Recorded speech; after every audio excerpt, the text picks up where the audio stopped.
And welcome to this webinar presented by the IET's Cambridge Network. My name is Phil Zerngast. I'm the chair of the local network, and I will be your host this evening. Now, before we come to our speaker, I'll just mention a few points of housekeeping, and that'll give a few more people the chance to join the event. So we will be taking questions tonight, and you can post those questions if you use the Q&A button, which you'll find at the bottom of the Zoom screen. Please use Q&A, not the chat button. Hopefully we'll be able to cover all those questions tonight, but if we can't, our speaker has kindly offered to answer the remaining ones offline, and we will post them on the IET Cambridge Network website in a few days' time. We are also recording the event tonight, and that will be available on our YouTube channel, along with all our other presentations. If you search YouTube for IET Cambridge. And finally, I'd just like to mention our next event, which is coming up on the 18th of November. And that's on the subject of the Cambridge autonomous bus trials, which have been going on over the summer here in Cambridge.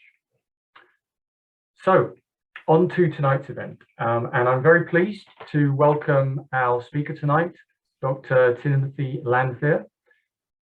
Tim is the manager of Nvidia's European Solution Architecture and Engineering team.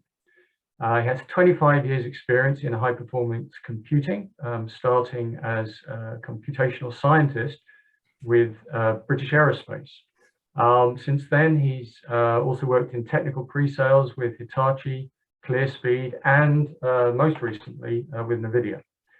He has a degree in electrical engineering and a PhD in graph theory from Imperial College. And he's also a chartered engineer and a member of the IET. So without further ado, I'm very pleased to hand over to Tim, who will tell us now about how Nvidia is powering the AI revolution. Thank you, Tim.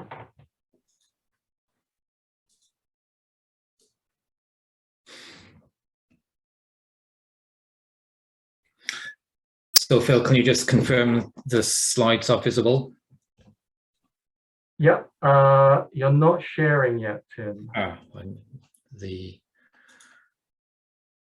There was one more click to make before it allows me to share.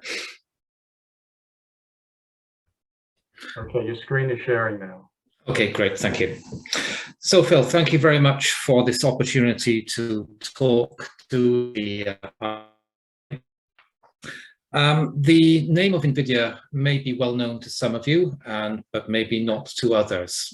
What I'd like to do today is to give you some background to Nvidia, where the company came from, what it's doing now, and how it is that we've reached a point where Nvidia has such a critical influence and position within the world of artificial intelligence. And so I'll start off by talking a little bit about Nvidia and its background and its history, then talk something about AI itself, artificial intelligence itself, and where this technology is going and what consequences it has, an impact it has on our society. Then about the solutions for AI. Since this is an IET Cambridge event, then I'll say something about what Nvidia is doing in Cambridge. And then finally, if all of this is of great interest to you, I'm going to put out a little publicity for our GPU Technology Conference, which is Nvidia's main technical conference that will be coming out, which will be occurring in a couple of weeks' time from now. So first of all, let me say something about Nvidia. So Nvidia is a Silicon Valley company. We have something like 25,000 employees now, and the company was founded around about 28 years ago. And it started off as a company doing computer graphics. So it's very likely that you have an Nvidia component in the computer that you're using to look at this webinar today. And the starting point of Nvidia was computer graphics, especially for the PC gaming world. But that idea of computer graphics has evolved into something much larger, which is computer graphics is about accelerating the operations required to paint beautiful pictures onto your screen. And so Nvidia has evolved into accelerating more types of computation than purely computer graphics. And it so happens that the sorts of computing that are required for artificial intelligence are well suited to the computer architecture that Nvidia has created for computer graphics. And the reason that, one of the key strategies, I think a great strength of our CEO is his vision for where the technology future is going, and to be able to move the company rapidly into that direction so that we can catch the latest waves in the development of accelerated computing. What you see in front of you is a rather beautiful picture of our campus. I think that these two, I think one of the buildings is certainly in operation. The second one, I think, maybe still under construction. But that's the sort of campus that we are putting together in Santa Clara and as I said, we start with the whole ethos of Nvidia is around accelerated computing, accelerating computing operations by creating particular purpose processors that match well to that operation. And we started historically on the left-hand side of the diagram you see in front of you with graphics processing units, or GPUs. And the latest version of the Nvidia product line in GPUs is called the Ampere A100. But as I said, we've moved into other accelerated computing areas, and now it's a 3-chip company. So we have both the GPU, which is where we started, the CPU, the traditional CPU that you can find in all computers, and actually one of the good connections with Cambridge is, in fact, that Nvidia is extremely heavily invested in the ARM architecture. And so the CPU design that you see in the middle of this picture is the so-called Grace architecture, which is an ARM processor. So in our computer architecture now, we have the CPU, the GPU, but also if you want to harness the power of multiple computers together, then you need to interconnect them with networks. And the GPU, the third chip in this picture, is the device that helps coordinate the movement of data from one processor to another and accelerates that movement of data and provides many of the operations that are required for securely operating servers within a data center. And so Nvidia has moved on from its original position of a graphics company to now making a variety of hardware accelerators for various sorts of accelerated computing. But actually, Nvidia is much more than a silicon hardware chip company. Making the chips is an important part of the game. But actually, you need to do very much more than simply make hardware to be able to grow a market and build up great solutions. And so you see that the chips are a small box at the bottom of this diagram. On top of that, the next layer up, of course, is you have to integrate those chips into various sorts of systems. Some of those systems will come from Nvidia. Others will come from partners we work with, such as Dell, Lenovo, HPE, IBM, and so on. But even just the hardware itself is only part of the story. And so we have to move further up the stack again and provide all of the software development interfaces and toolkits that are required to be able to make best use of the systems that have been bought, that have been constructed. And then finally, once you've got all of those elements into place, then you can start making real solutions, and ultimately it's the solutions that the industry is looking for, and those solutions may be in gaming, high performance computing, and other particular verticals such as healthcare, smart cities, robotics, and the automotive industry. And so Nvidia is far more than a silicon chip company. We are a full stack company that can provide the whole stack that we're required to deliver full solutions to the end users. We cannot do all of that on our own. We require a mature and developed ecosystem, and a large part of Nvidia's work is involved in developing this ecosystem that goes around the area of accelerated computing. And so we have now, we built up this ecosystem by engaging with universities, with software teams, with startups, and of course the partners that we work with to be able to bring our solutions to market.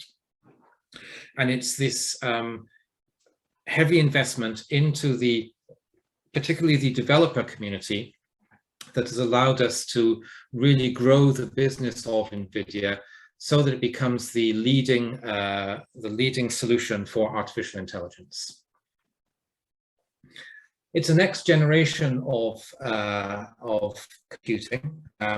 What you see here on the right-hand side of this picture is a server that Nvidia makes. We call it the DGX A100. And you can see sitting on top of the exploded diagram there is 4 of our GPUs, sorry, not 4, but rather 8 of our GPUs.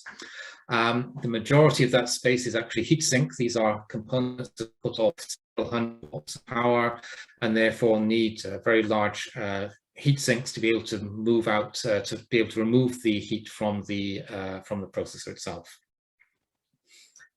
And this is, the leading edge of our technology, and these systems have been specifically designed to be the best possible solution for solving the sorts of computational requirements that are needed for artificial intelligence.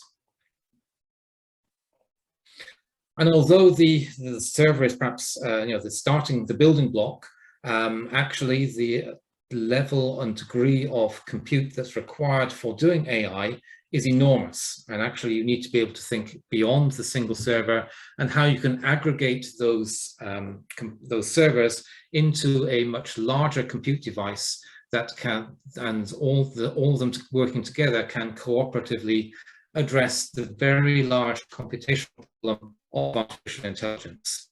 And so in fact, we are now often thinking at the data center level rather than just the individual server level. And I'll have a little bit more to say about this concept later on. So I hope that gives you some idea of Nvidia, where it came from 28 years ago as a company developing chips for graphics, has expanded into a company doing doing accelerated computing, and one of those particular applications of accelerated computing is in the field of artificial intelligence. And so what I'd like to do next is talk a little bit about AI and the direction that it's going, and what are the key technologies within AI and how Nvidia is starting to address those issues. So AI, artificial intelligence, is something that is transforming every industry. And I've got a few examples here, but this is far from an exhaustive list. Healthcare, consumer, and Internet of Things. Healthcare, I'm particularly proud to say that Nvidia had a significant computational resources, 2 scientists who were working out the solution for vaccines for the coronavirus. And the example here is taken from the Technical University of Munich, who are looking at very large numbers of proteins and how those proteins might interact with the coronavirus, and then see how that using those proteins, you can then potentially build up an effective vaccine. And doing these sorts of tasks is far more than you can deal with as a human being. And therefore, you need to bring the power of AI to that task of triaging and finding the most appropriate and relevant proteins that might later on lead to a real vaccine. Similarly, the second one is about natural language processing. We are spending a lot of time now interacting with call centers and indeed with our devices. And it seems that many people, I'm not sure that I'm one of them, but it seems that many people at least prefer to talk to chatbots rather than to have to speak directly to human beings. And so we see that natural language processing and speech understanding and synthesis are important new applications of artificial intelligence in our daily lives. And then the third one we're talking about, this is monitoring the state of airplane engines. And of course, while airplanes are flying, they are being continually monitored. Their state is being continually monitored. And once the plane lands, there's a large download of data. That large download of data then has to be analyzed to look for traits and features. And using AI and machine learning is an effective way to look through this large amount of data and figure out whether the engine is still healthy or is showing some signs of degradation that need addressing. AI is an extremely active field of research. There was a period, the whole concept of AI and in particular neural networks has been around for many decades, but it didn't really get anywhere until about 10 years ago or so. And the reason for that was that although the theory was understood, the computational requirement far exceeded the capacity of the machines that were available from the time of that neural networks were first invented until about 2012. And from about 2012 onwards, we started to see some real applications of AI that were useful and were computationally tractable. But since then, the last decade, it's become a very hot topic of research, and convolutional networks, which was the very first sort of AI network that was used, has now been, let's say, outstripped in terms of performance, and many other styles of AI processing have been invented by the academic community. As I said, still a very large, very active field of research, and we can certainly expect much more to be occurring in the coming years. Different way of dealing with computation.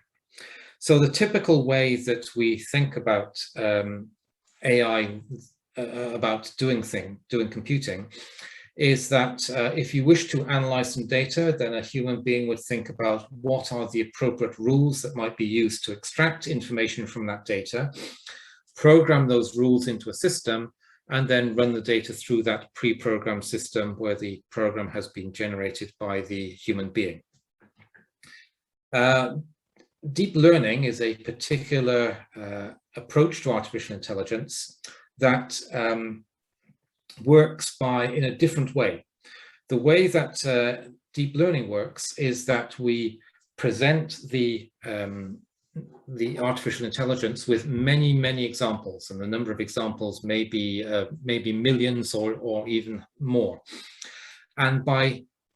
And then we have algorithms that are able to extract automatically features from those many millions of examples, and by itself, just by studying many examples, the neural network becomes adapted to the sorts of processing that are required to extract information from that data set. And this process of creating the neural network to do a particular task is called training. And that is an extremely large, but perhaps extremely large computational problem, but it is not repeated very often. Once you've designed your neural network, you then need to deploy it. So as an example, if you speak into your telephone and you put a request in through speech into your telephone, that speech will be sent to a data center. It will be processed by the neural network, and you'll get a response back to your query. And that task of running the neural network is termed inference. And so on the one side, the training is a large-scale single task, whereas inference is a task where you have very many queries coming in simultaneously. So it's a high throughput sort of computing. And GPUs are very good at both accelerating both the training aspects and the inference aspects of AI. And so we see the use of AI for both of Nvidia GPUs in both of these sorts of artificial intelligence.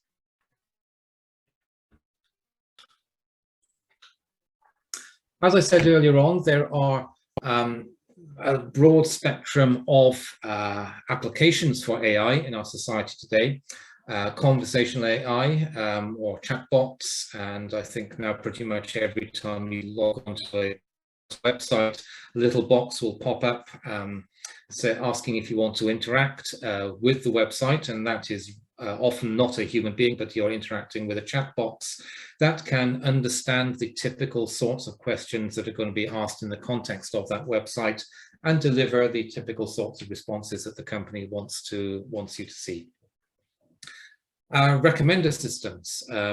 This is, I think we're all familiar with this. If you look at something on YouTube or Netflix, then the system will get some idea of what is your preference in films or videos, and will make some recommendations about what are similar sorts of content that you might be looking at. Smart cities is monitoring, for example, monitoring traffic, changing the behavior of traffic lights to improve the traffic flow, for example.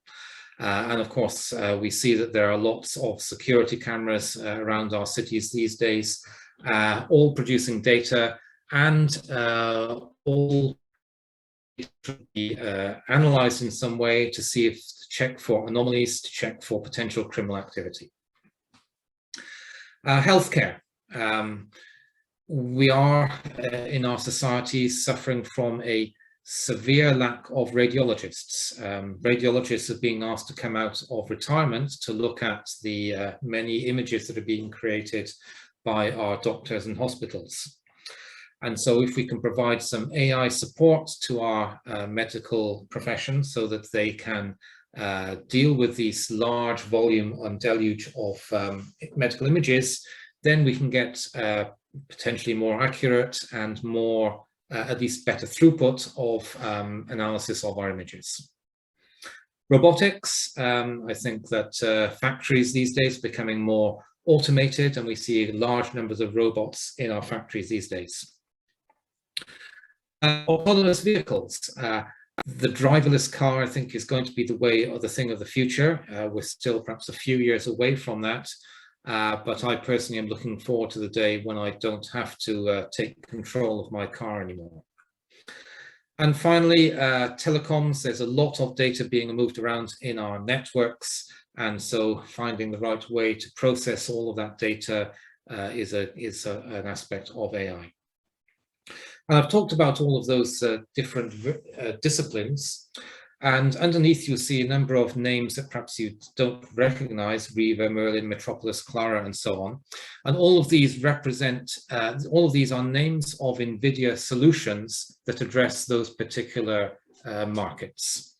And so Nvidia is doing its best to cover all of the major areas in which AI is having an impact on our society these days. And this really just is a similar sort of picture, summarized perhaps a little more compactly. And I want to spend a little more time talking about several of these, in particular the conversational AI, recommendation systems, and video conferencing. So conversational AI. The sorts of applications of this technology are seen on the left-hand side. So indeed, what I see in front of me in the screen is what I'm saying. And that's clearly not being done by someone typing at a keyboard. That's being done by an AI that is listening to what I'm saying and converting that into text in front of me. Call centers is another application. Maybe some of you have smart speakers at home that enable you to interact with your devices. And there's another area, potential area, is in in-car assistance that will help drivers by providing them with information as they're driving. And so Riva is the name of the toolkit that Nvidia has for building up these sorts of applications.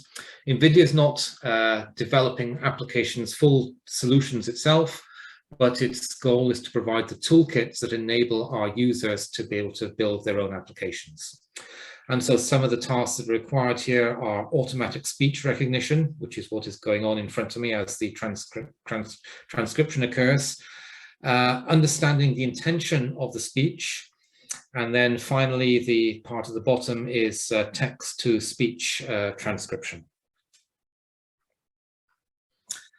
And a couple of customers that we have, just one customer, T-Mobile, is using our Riva toolkit in its call centers for recording the customer interactions that go on in their call centers, and indeed prompts and helps the agents to provide the best and appropriate solutions to their customers. So we have now a beta release of this toolkit, and as well as all the other things I've talked about, I haven't yet mentioned the fact that it's also a good platform for doing automatic translation. We're supporting so far 6 languages, but over time that no doubt that number of languages will increase. Merlin is our recommendation system. And the large numbers of interactions that go on between our society and the internet is the basis for, or the prime target for interaction for recommender systems. The internet, social media, streaming systems, all looking for ways to understand what you as an individual like, and then providing appropriate feedback to you for future content to be consumed. And these are very large database manipulation techniques. It's impossible to understand the full amount of data on the internet, and so an automated process for searching through it, as is provided by Merlin, is the basis for being able to make sensible recommendations. And a couple of examples here. Snapchat is using Nvidia technology for delivering more recommendations, further recommendations of things to look at.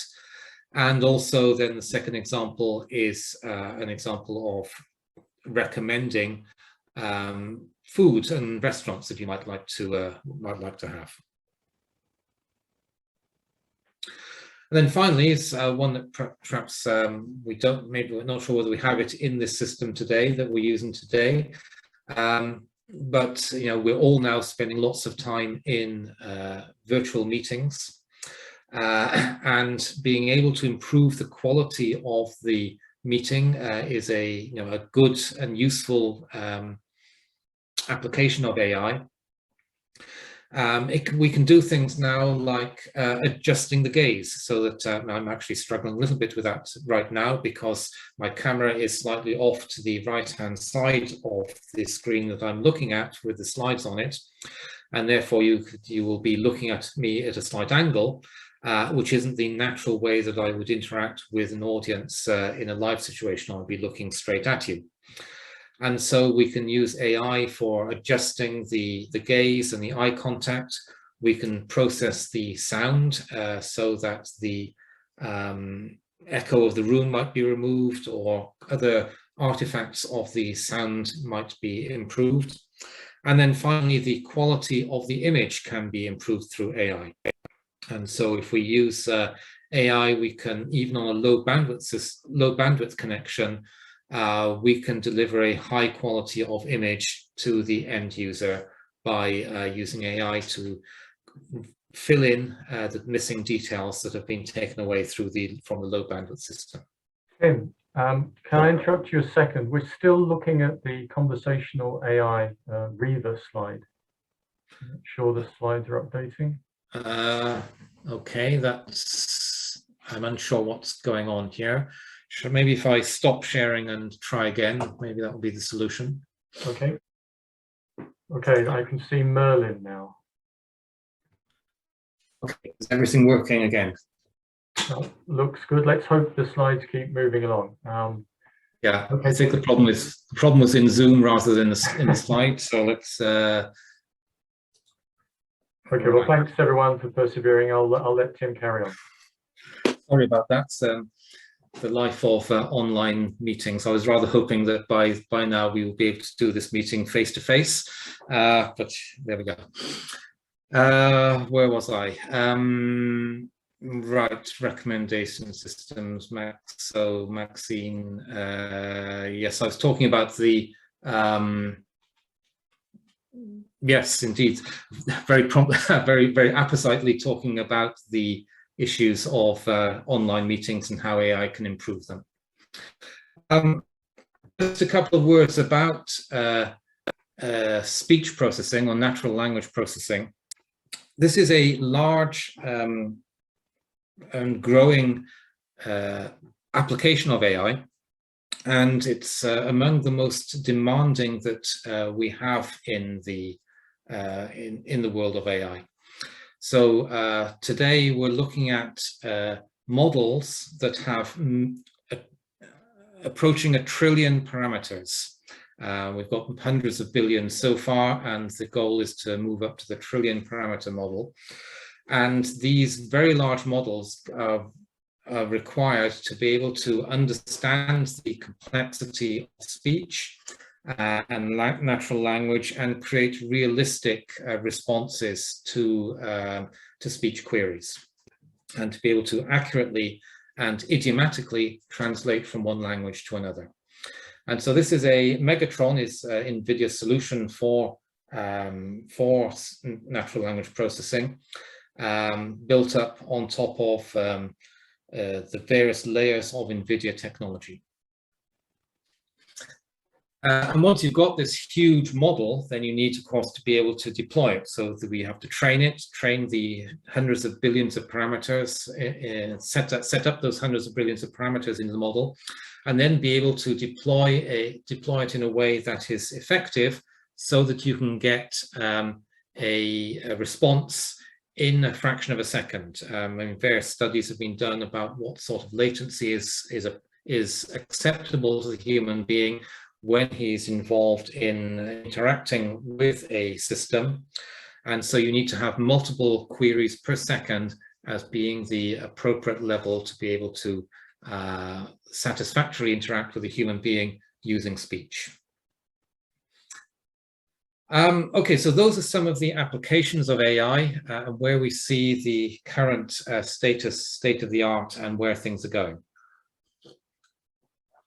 With the interruption and perhaps some of the time that I've been taking explaining those concepts in more detail, I'll perhaps move a little more quickly through the second section of the presentation, or the third section rather, and just re-emphasize some of the points I've been making already.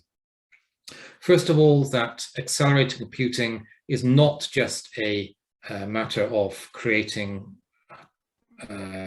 silicon chips, although that is the basis for doing so. But having created those processors, you need also then to make the full software development stack so that you can make solutions. You need to be able to scale up those solutions to the full data center. If you have problems that have hundreds of billions of parameters in them, that's not something you're going to be able to do on a small computing system. It's something that requires a complete data center, and therefore you need to be able to say things. Colin has raised a hand. Is there something that needs to be said? Okay, I'll carry on. And then there is the issue of the how we interact with it, while we build an ecosystem so that we can interact with our users. I'm seeing there are some problems here. Is there something happening?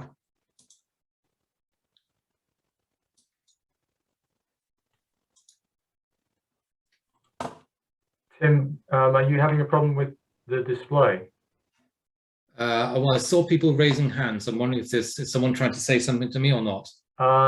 Normally we don't have comments during the presentation, so okay. If you carry on. Yeah, okay. I was just worried that there was you know, another problem had arisen and that I needed to address that. No, the slides seem to be okay. So. Okay, fine. All right, so let me carry on. Secondly, to talk about the fact that this next point is that the AI is driving high performance computing these days. The growth in AI performance is outstripping the growth in normal computing performance, as we can see by the higher slope of that trend in AI performance. Once again, to state that Nvidia is a full stack computing platform, chips, 2 applications, and the whole ecosystem that goes around those applications. And this gives you some picture of the complexity of the solution stack that has to be put. So at the bottom you have the hardware, the chips, and the servers. On top of that, you have to run the basic SDKs that allow interface to the hardware. Then you have the toolkits that developers will interact with. When you've got all of those toolkits in place, you can then start making application frameworks that are specialized towards the different verticals. And then finally, the topmost layer of that is the business applications that are built on top of that complete stack. And then you have to run and manage and deploy all of that, all of those systems and software and applications. And so we have those various management platforms sitting on either side of that stack. And so there's a lot to be done, a lot to put together to make a full application stack. And then eventually you get to the point where you have to consider the complete data center as your unit of computing and ensure that all processors within the system, the GPU, the CPU, and the networking components all working at the very best of their ability. So coming towards the end of this presentation, maybe I can spend a few minutes talking about what Nvidia is doing at Cambridge. Since this is a Cambridge IET meeting, a dozen employees in Cambridge that came about as a result of an acquisition of a company that had an office in Cambridge. I'm sure that if you've paid any attention to the IT press in the last year, you'll be aware that Nvidia is in negotiations to acquire the ARM company, which is based in Cambridge. So if that goes ahead, we'll be moving from a dozen employees to, I'm not quite sure how many employees ARM has, but it's something in the thousands. That, of course, is still under discussion right now. Nevertheless, with or without the ARM acquisition, Nvidia is heavily invested in the ARM ecosystem. And so you will find for example, on AWS, AWS instances where you have an ARM processor built by AWS coupled to an Nvidia GPU. And what this implies, of course, is that large picture of our application frameworks and stack and SDKs all has to be running and supported on the ARM processor as well as the x86 processors. And then another direction that we're going is shown on the right-hand side of this diagram, which is the what we call the Nvidia ARM HPC dev kit, so addressing the scientific simulation market with a server that contains an ARM host processor, Nvidia GPUs, Nvidia DPUs, and of course the appropriate SDKs, so that scientists can run their simulations on that system using the ARM technology. 6 months or so ago, we announced the next generation of processor that Nvidia will be making, which we've called Grace. If you look at that picture, the left-hand side of the diagram is the Grace CPU using the ARM architecture, and indeed the next generation of ARM architecture. And the right-hand side is a representation of the next generation of GPU that will be tightly coupled to the Grace processor. We've also have a system installed near Cambridge. It's actually in a data center somewhere between Cambridge and London, which we call Cambridge One. This is a system that belongs to Nvidia, but we operate in collaboration with some of our partners in the healthcare vertical, so that they have easy access to large GPU supercomputers, so that they can look at the scalability of their applications running up to these very large clusters. So I hope that's given you some picture of as the company is, the technology direction that we're going, and some of the things that we're doing in the Cambridge area. So if this is of interest to you, then I would encourage you to join Nvidia GTC, or the Nvidia GPU Technology Conference, in which we will give our CEO will talk about the latest developments of Nvidia technology. And we'll also have a program of many hundreds of sessions in which top talent from around the world in AI and accelerated computing will be talking about the developments of AI, developments in accelerated computing, and how they're using this technology. So as you can see, more than 500 sessions there. We have, of course, the highlight will be the keynote from our CEO, Jensen Huang. There'll be the ability to talk directly to NVIDIA engineers in the Connect with Expert systems, Connect with Expert sessions. We will have training, we will have demos, and many, many sessions talking about the applications of GPU technology. And just to give you, an idea of some of the markets that we're talking about, here are some of the topics we have in GTC, and just a few of the highlighted speakers, world leaders in their area, who will be speaking at the NVIDIA GTC in a few weeks' time. So I encourage you all to register and for that conference if you want to learn more about NVIDIA and what we are doing. So that ends my presentation. Maybe we have some questions, and let me hand back to the chairperson, who can perhaps moderate any further action that happens today. Okay, thank you very much, Tim. That was fascinating, and thanks for bearing with the IET issues as we went along there. So we're running well to time, so I'll hand over now to my colleague David Blake, who will take everyone through the Q&A session. Okay. Well, thank you very much, Phil. Are you going to... Right, yeah. I started my screen. Start video. Great.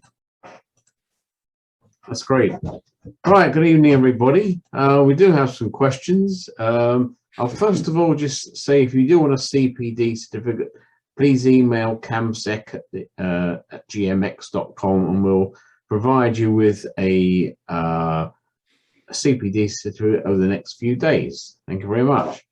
The first question we had, and we'll start from the top, is, Tim, do you provide GPUs for the likes of Microsoft Azure and AWS? I think you partially answered the AWS question. Indeed, we do. The answer is yes, very much yes. The strategy here is to ensure that GPUs can be consumed in almost any platform you care to use them in. So that may be you buy your own servers with GPUs in them from your favorite OEM, but also we do work with all of the cloud service providers, so Google, AWS, and AWS. Okay. There's been a question on quantum computing. In fact, there are 2 or 3 on quantum computing. Will Nvidia have a future in quantum computing with regard to processors? I think the reality of quantum computing processors themselves is a little way out. It's still very much a research topic.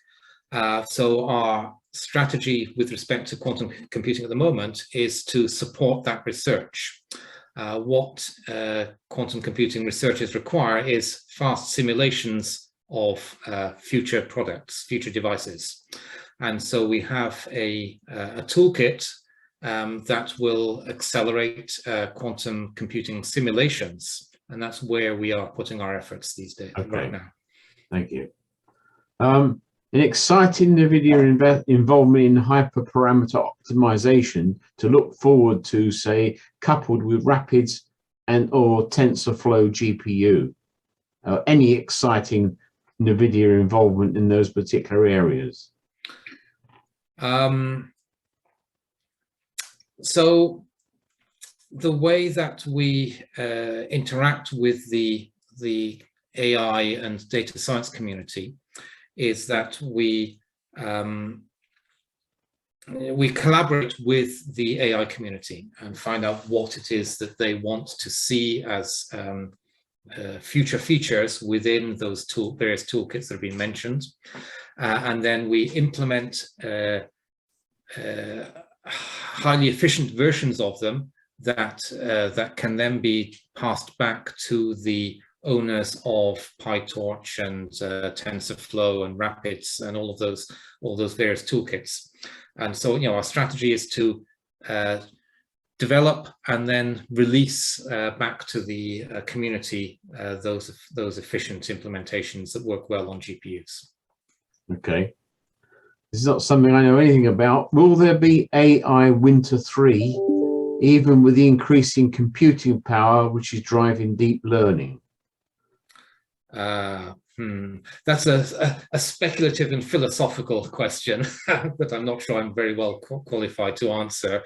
Not if Nvidia has anything to do with it. Our goal is to make sure that AI continues to thrive. Okay, well, you answered it appropriately, I think. Is a single AI system equivalent in concept, not processing power, to a single sentient stroke conscious person or entity? Again, that's a personal opinion, so I'll give my personal opinion on this. I think the current state of AI is not really comparable to sentience. AI is a neural network is a very elaborate function. So you put data in one side, and it maps that data onto a result. And that's, that data set, the input may be a picture and the output may be a sentence describing the contents of that picture. But I think that's not the same as sentience. That's a very elaborate and sophisticated mapping of an input data set to an output data set. Okay. What methodology are you using to optimize over so many parameters? And the person has said this is a key area of interest for us. Indeed. May I recommend that that person joins GTC and hears the latest research on that topic? Well, that's a good answer. It's a good advert for your conference, I think. Can we expect at some point in the future for laptops and/or Jetson Nano-like systems combining a GPU and ARM processor for on-the-go and edge scientific computing? So I'm never going to announce future products on something that you're going to post onto a YouTube channel. Nevertheless, that sort of idea does sound very plausible, doesn't it? And indeed, we do have things like that. So Jetson, which is an embedded system, that an embedded SoC that Nvidia makes, does have ARM processors in it, coupled to Nvidia GPUs. And the typical application of those Jetson products is in things like cameras, so that you can process data at the camera rather than in the data center, or in robots, so that you can control, so the robot can take independent action. Okay. Well, in fact, there's another follow-on question on that particular subject, or on the periphery of it. What is the future of Jetson, and is there a roadmap for the more low-power IoT level AI/ML GPU?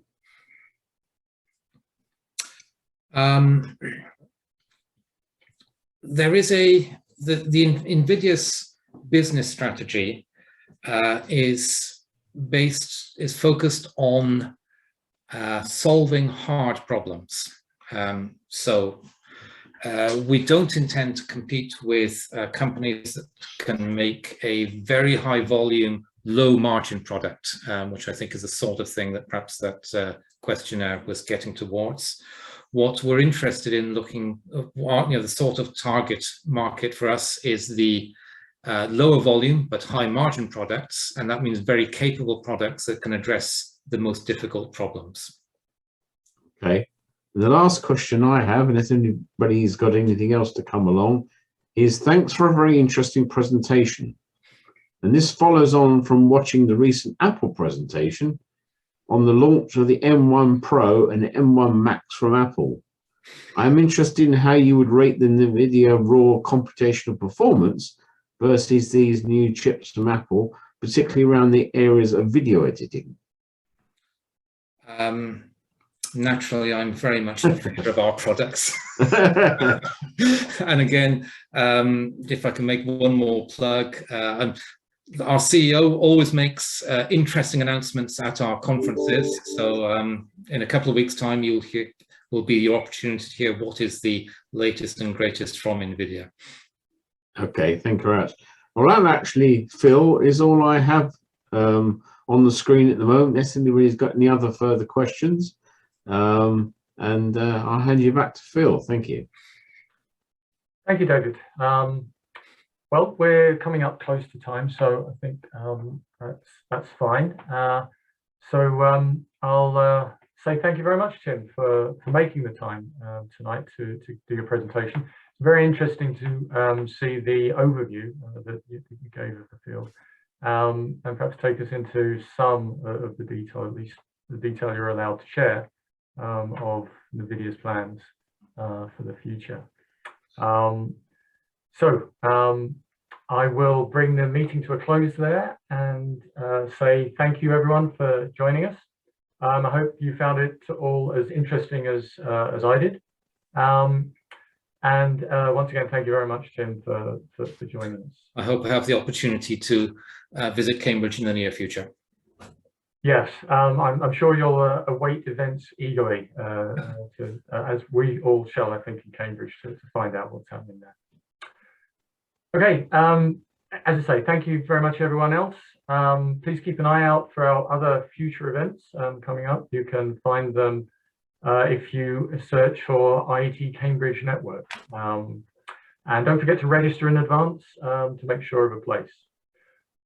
So on behalf of the Cambridge Network, thank you all for joining us, and I'll wish you all a good night. Thank you. You can disconnect now.